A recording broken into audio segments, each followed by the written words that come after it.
मी शांताराम अशोक कोरगावकर मालवणचो असं आहे. 2018 साली म्हाका हार्ट अटॅकचा त्रास झाला. त्यानंतर मी कोल्हापूरला येयलो.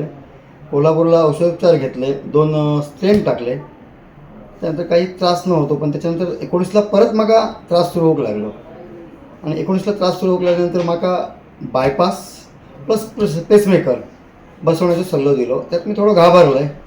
त्यानंतर त्या गोष्टीवर मी विचार नाही केला आहे की आता एका पर्याय काहीतरी शोधू होयोच. त्याप्रमाणे माझ्या पाहुण्यांकडून, रत्नागिरीच्या आणि माझ्या मित्रांकडून म्हाका शनिकृपा हार्ट केअर सेंटरचो ॲड्रेस मिळालो. त्यानुसार मी शनिकृपा हार्ट केअर सेंटरला कोल्हापूरला गेलो आहे.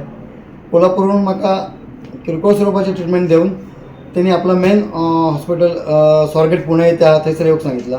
त्यानुसार मी पुण्याक गेलो आहे आणि पुण्याक म्हाका 42 दिवसाचो कोर्स त्यांच्यानी दिल्यानी 42 दिवसाचो कोर्स पूर्ण करून मी गेलो आहे. त्यानंतर म्हाका कोणत्याही प्रकारचा त्रास नाही. त्याच्यानंतर जवळजवळ 1 वर्षानंतर मी त्यांच्याकडे परत ट्रीटमेंटला गेले. काही प्रॉब्लेम नव्हतो. फक्त आता मी दर 1 वर्षान 6 वर्षांनी येऊन त्यांच्याकडे बूस्टर डोस आणि माझी रेग्युलर ट्रीटमेंट आणि काही मेडिसिन चेंजेस करत होता. माझे पहिले 16-17 गोळे चालू होते, ते पण आता बंद जाऊन जवळपास 3-6 गोळे शिल्लक आहेत, जे सकाळ आणि रात्री दुपारची 1 गोळी आहे फक्त, तेच चालू असत.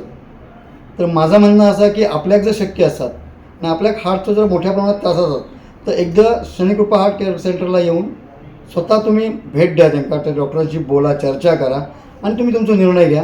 बायपास टाळू शकता, स्टेन बसवचा पण टाळू शकतात. फक्त त्याला योग्य वेळी उपचार जर मिळालो तर खूप अधिक चांगला होईल. नमस्कार.